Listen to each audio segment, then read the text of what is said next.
यांना घेऊन परत येत असताना मोठी मुलगी रडायला लागली. त्यामुळं छोट्या दोन्ही मुलींना घेऊन रस्ता कसा क्रॉस करायचा, तर एक बुरखाधारी महिला तिथं आली आणि त्यांना म्हणाली की चलो मुझे भी रोड क्रॉस करना है, एक लड़के को मेरे पास दे दो, असं म्हणून तिने त्या मुलाला छोटी मुलगी जी होती 3 महिन्याची त्या मुलीला घेतलं. दोघीजणी डिवायडरपर्यंत बरोबर चालत आल्या आणि त्यानंतर ही जी अनोळखी महिला होती ती महिला जोरात रस्ता क्रॉस करून पलीकडे निघून गेली आणि रिक्षामध्ये बसून निघून गेली.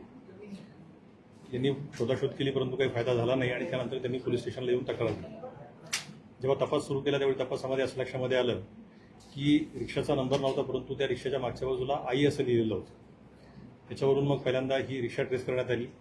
त्या रिक्षा ड्रायव्हरकडे चौकशी करण्यात आली आणि रिक्षा ड्रायव्हरने सांगितलं की एका महिलेला मी मुंब्रा रेल्वे स्टेशनला सोडलेलं आहे.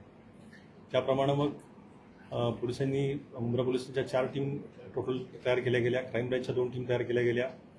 या टीम्सनी मुंब्रा रेल्वे स्टेशनवरचं CCTV फुटेज पहिल्यांदा चेक करणं सुरू केलं. त्यातूनच असं लक्षामध्ये आलं की एक बुरखाधारी महिला काहीतरी घेऊन बदलापूरच्या दिशेला जातीये. त्यामुळं मग मुंब्र्यापासून बदलापूरपर्यंतचे सगळे रेल्वे स्टेशन्स चेक करण्यात आली. एक महिला बदलापूरला उतरली असं दिसलं. त्यानंतर जाऊन आपण खात्री केली आणि खात्री केल्यानंतर असं लक्षामध्ये आलं की ती महिला ही नाही आहे, केवळ बुरखा असल्यामुळं ते असा हे झाला होता. त्यानंतर पुन्हा तपास मूळ जागी येऊन थांबला. मग मुंब्रा रेल्वे स्टेशनमधल्या सगळ्या CCTVचं पुन्हा एकदा बारकाईने निरीक्षण केलं. त्यावेळी असं लक्षामध्ये आलं की प्लॅटफॉर्म नंबर 2वर एक महिला हातामध्ये एक बाळाला घेऊन येते. त्या बाळाचा सॉक्स फक्त पायाच्या बाजूला दिसतोय. एका माणसाला भेटतीये, त्यांना अजून एक महिला येऊन भेटतीये आणि त्यानंतर एक महिला परत निघून जाते स्टेशनच्या बाहेर आणि त्यानंतर ही महिला आणि तिच्याबरोबरचा माणूस हे इकडं CST लोकलमध्ये बसतात आणि मुंबईच्या दिशेला निघतात. त्यानंतर मग मुंबईकडची आपण सगळी रेल्वे स्टेशन चेक केली तर ठाणे रेल्वे स्टेशनला ती महिला उतरल्याचं नंतर निष्पन्न झालं ती महिला आणि पुरुष, आणि त्यानंतर पुढचा काही ट्रेस लागायला तयार नव्हता.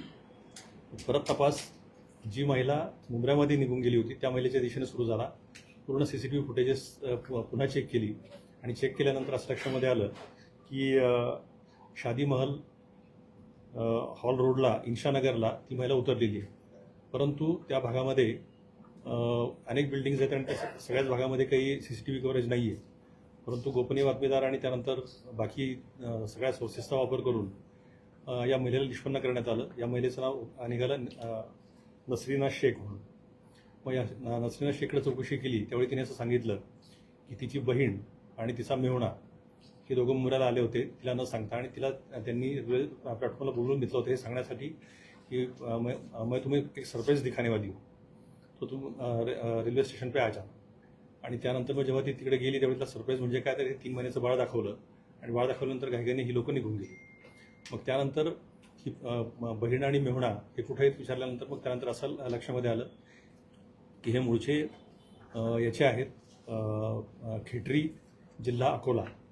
मग त्यानंतर आपण अकोल्याला टीम पाठवली खेटरी गावामध्ये आणि त्यानंतर हे लहान बाळ आणि त्याचबरोबर हे दोघंही नवरा बायको आरोपी यांना आपण ताब्यामध्ये घेतलेलं आहे.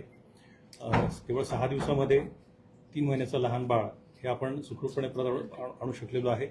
मुंब्रा पोलिसांनी ही अतिशय उत्तम कामगिरी केलेली आहे. त्यामुळे मुंब्रा पोलिसांचं या निमित्तानं मी अभिनंदन करतो. अपहरणाचं कारण असं होतं की लग्न होऊन जवळजवळ 8-9 वर्ष झाली परंतु मूल होत नव्हतं आणि यूट्यूबवर कुठेतरी तिला असं कळालं होतं. म्हणजे खैरुन्निसा आरोपी जे आहे खैरुन्निसा मुजीब मोहम्मद, खैरुन्निसाला असं कोणीतरी सांगितलं होतं आणि यूट्यूबवरून तिला असं हे केलं होतं की मुंब्रा भागामध्ये म्हणे नवजात अर्भक अशी सोडून दिली जातात किंवा रस्त्याच्या कडेला टाकली जातात, तुला काहीतरी त्याच्यामध्ये नक्की मिळेल असं त्यांना वाटलं.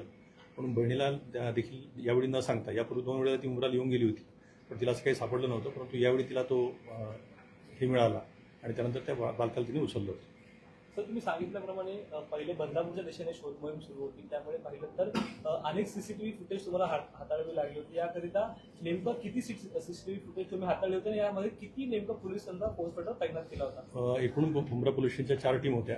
3 टीमचा आपल्यासमोर आहेतच आणि यांनी दिवस रात्र काम केलेलं आहे. 16-18 तास काम केलेलं आहे. कमीत कमी 1600 CCTV फुटेज आपण चेक केली. आणि या सगळ्यांचं अनालिसिस करणं, त्यानंतर एका CCTVवरून दुसऱ्या CCTVपर्यंत जाणं, यात कमीत कमी 1600 CCTV फुटेजेस चेक केले. सर महिला का भी पुराना आपराधिक रिकॉर्ड नहीं, कुछ नहीं, सर कोई कितने रिकॉर्ड घंटे में क्या सॉल्व किया आप लोगों ने? इसको 6 दिन लग गए, लेकिन ये दोनों दिनों काफ़ी कॉम्प्लिकेटेड ये था, इसलिए 6 दिन के अंदर हो गए. सर इन पर कौन सी धारा लगाई गई? BNS section 137(2). सर हिंदी में ब्रीफ कर दीजिए थोड़ा सा। मुंब्रा पुलिस स्टेशन में 22 जनवरी को शाम 6 बजे के आसपास एक FIR रजिस्टर हुआ, CR नंबर 89/2026, BNS की धारा 133(2) के तहत ये FIR रजिस्टर हुआ.